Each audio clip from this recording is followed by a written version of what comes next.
the President of the United States and Mrs. Trump.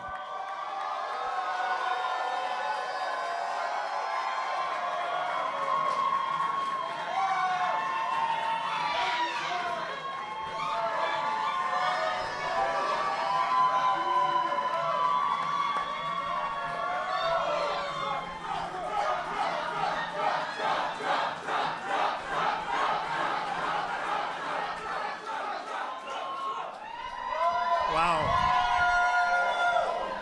Thank you very much. Wow, what a good group this is. This is the future. This is the future. True.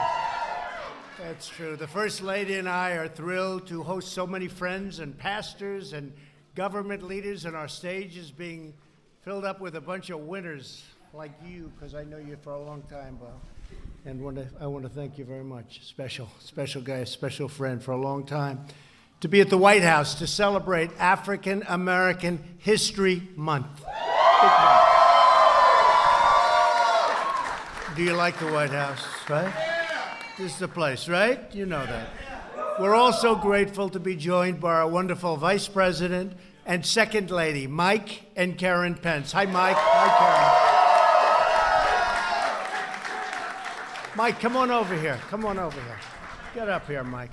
Come on, Karen. What a job they do. Today we're here to honor the extraordinary contributions of African Americans to every aspect of American life, history, and culture.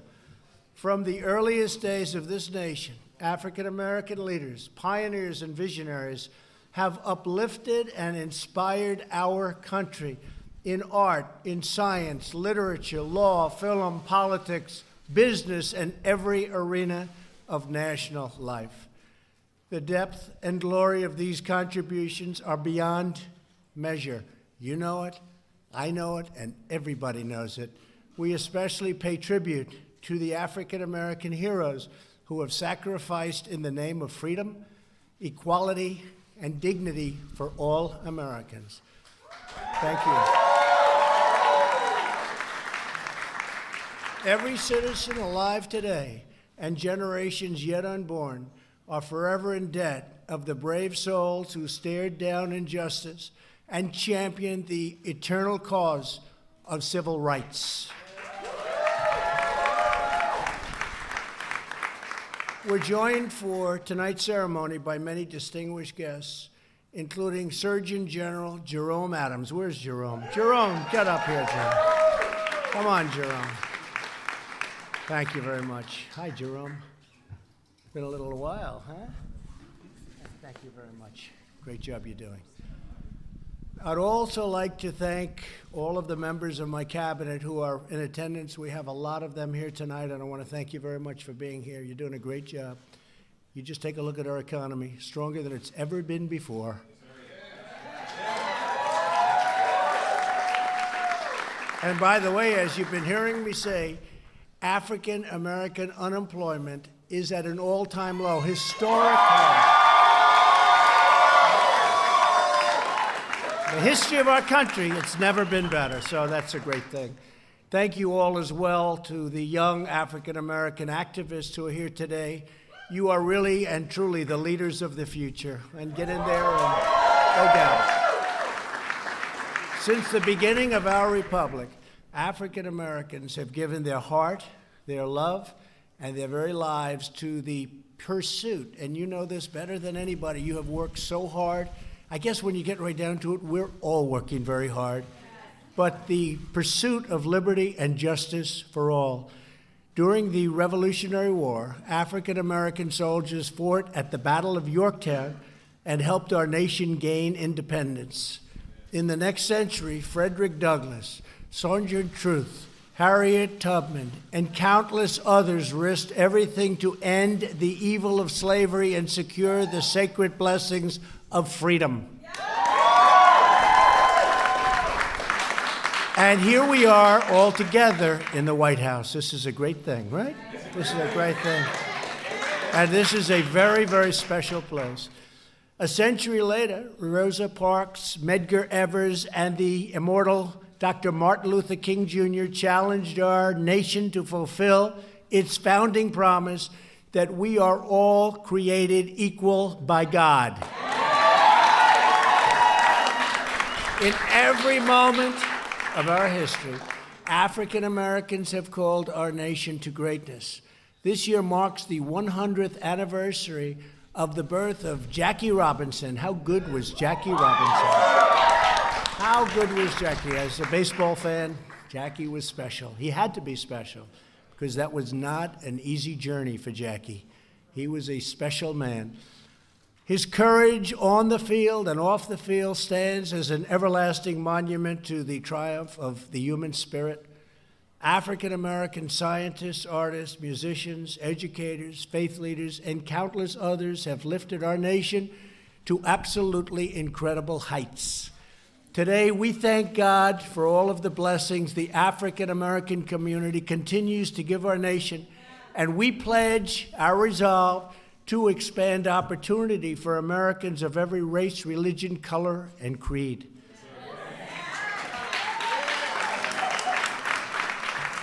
Since my election, we have created 5.3 million new jobs. People thought that was, and I tell you, I'm very proud of it being the lowest ever in the history for African Americans, but today, right now, we have the most people working in the history of our nation, almost 160 million people. We've never had that many people working. Right? Tell me, how did they beat us on the debate stand when we say we have the best unemployment numbers ever, right? The best unemployment numbers ever and the most people working ever. The best economy, perhaps, that we've ever had. We've got a lot of things going on here, very good things. And we cut your taxes, by the way, and we cut your taxes. You're right. He said, don't ever get tired, Mr. President. I better not get tired. Under my administration, the African-American poverty rate has fallen to its lowest level. And if you think about that, that's a special category. The poverty rate for African Americans is the best it's ever been, the lowest level it's ever achieved. Nearly 1 million additional African Americans have found new jobs. As a really, and I think this we can really attribute it to regulatory cuts or as a result of our tax cuts, the largest tax cuts in the history of our country. More than 8,700 distressed communities are now designated as opportunity zones. And Mike Pence was just in South Carolina, and he was talking about those incredible achievements, Karen, the incredible achievements that have been made with Tim Scott and everybody on the opportunity zone. And we're bringing in new investments and jobs to places that really needed them most, places that were forgotten. But they're not forgotten with us. Through our pledge to American workers, we've secured private sector commitments to provide 6.5 million new jobs and trading opportunities, and that also is an absolute total record. That one is an easy one by a lot. Just months ago, we passed groundbreaking criminal justice reform.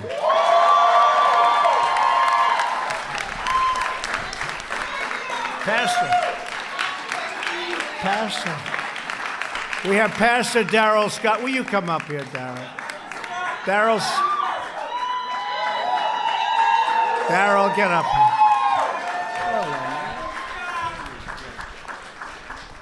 He's always defending me on television, and I'll tell you, you want somebody to defend you, this is about as good as you can get. He is brutal. Sometimes they say, you're a pastor, you're the toughest pastor. Thank you, Darrell. This long-awaited legislation reform, and it's really the sentencing laws, and nobody thought we could get this done. We worked with conservatives and liberals and those in the middle. We worked with a lot of people, and we got it done. Nobody thought this. They've been trying to get this done for 25 years, but we got it done. Criminal justice reform. The laws are disproportionately, as you know, they harmed African-American communities and far, far greater than anybody else. And it gives former inmates a second chance at life. We are very proud to be joined tonight by a citizen who transformed her life while in prison and is now the first woman to be released under the First Step Act, Catherine Toney. Where's Catherine?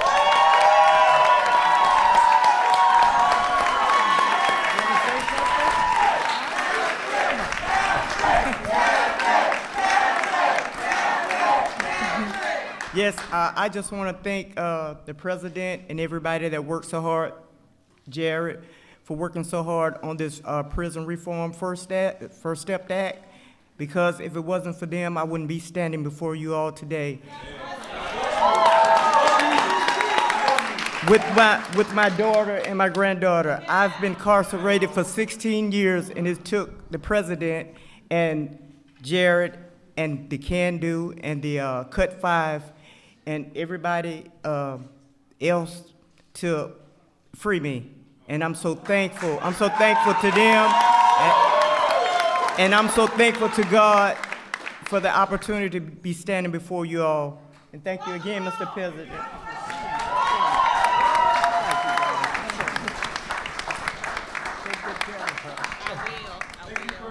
That's so nice. And I'll tell you, as far as criminal justice reform and other things, Jared, thank you. What a great job. What a great job. He doesn't want praise. He doesn't want praise, but it was so nice to have you come up and just say, and Jared, thank you, like your best friends. You probably know him a little bit. Yes, I do. It's incredible. He's incredible. It does so much. Thank you, Jared. That was amazing. That was a great tribute to you.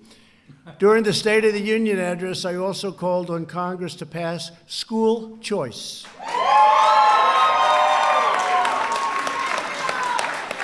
No child should be trapped in a failing school that stands in the way of their dreams. Every citizen of every background deserves a government that puts their needs first. Like your hat, right? I like that hat. Here with us today is an incredible leader. Some of you know him well. I do, and I know him really more than anything else as an incredible leader. That's exactly what he is. It's Bob Woodson. You know Bob Woodson? You will, because he's got an incredible story. Bob joined the Air Force in the 1950s. You don't look that old, I'll tell you that. 1950s, really? Wow, you're in good shape. I want to talk to him later, find out what's going on. While he was stationed in the Deep South, he confronted discrimination firsthand.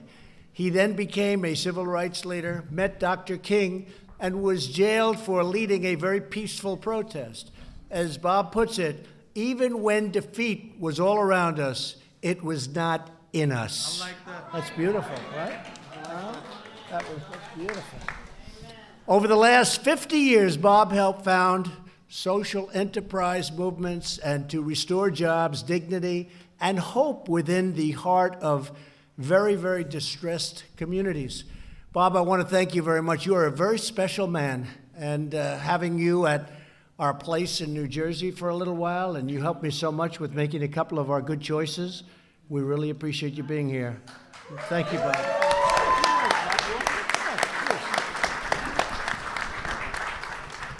I just want to thank God and also President Trump for turning the tables over in the temples.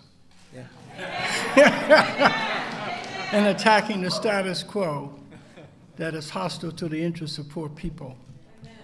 And I also want to bless you for your administration and the policies of opportunity zones and to giving low-income people an opportunity to help themselves. That's all they want. They want an opportunity to achieve, and your administration is working with us to make that happen. Thank you, Mr. President. Great guy. We're also very proud to be joined by Clarence Henderson, who was among the first students to begin the Greensboro sit-in. You know what that is, right? In 1960, on the second day of the sit-in, Clarence was one of the 4 students who sat at the long segregated Woolworth's lunch counter, very, very famous event in Greensboro, North Carolina. He helped spark a national movement in cities and towns all across America. Students joined in the protest, and really it was an incredible moment in the history of our country. The grave injustice of segregation was really spelled out loud and clear. After more than 170 days of protest, the Woolworth lunch counter finally integrated. That was, doesn't sound like such a big deal, Bob, but it was a big, big deal, right? As Clarence has said, it doesn't take many people to make a change. It just takes courage. And Clarence, you have incredible courage, and I want to thank you very much for being here.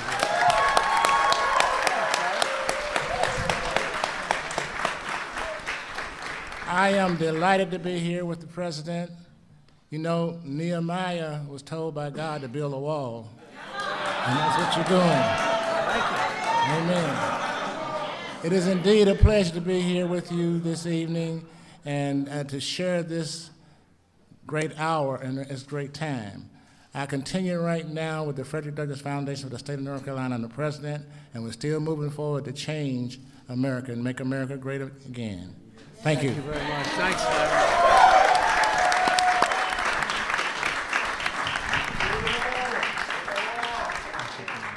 So nice. As we commemorate African American History Month, we remember the words of Dr. King.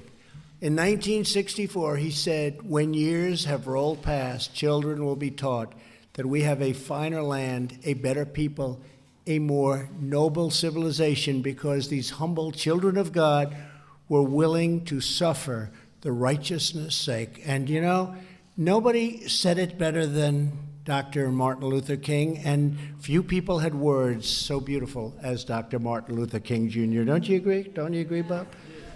He made us all look maybe not quite as good. Great man. Today, we remember the heroic legacy of African Americans who bravely battled oppression to usher in a bright new dawn of freedom. It's exactly what you're doing. And you are at the forefront. You know, this is a new age. This is a very exciting time. It's a very exciting time for our country. Our country is respected again all over the world. They are respected like we haven't been respected in many, many years, I'll tell you. And thanks to you also, and thanks to you. Look at the progress that you've made. Look at those numbers that I gave you before with unemployment and all of the other numbers that we have together. So we pledge in the honor of our great African American community to build a future where every American child can live in safety, dignity, liberty, and peace. As Americans, we all share the same dreams, the same hopes, and the same magnificent destiny. We are now and will forever be one people, one family, and one glorious nation under God. I want to thank you all. I want to God bless you. I just want to say God bless you all, and God bless America. Thank you for being at the White House. Thank you.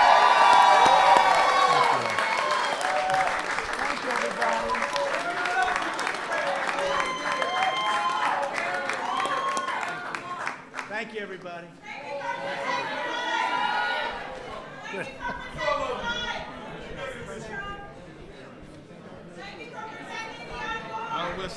Thank you. Wave at us.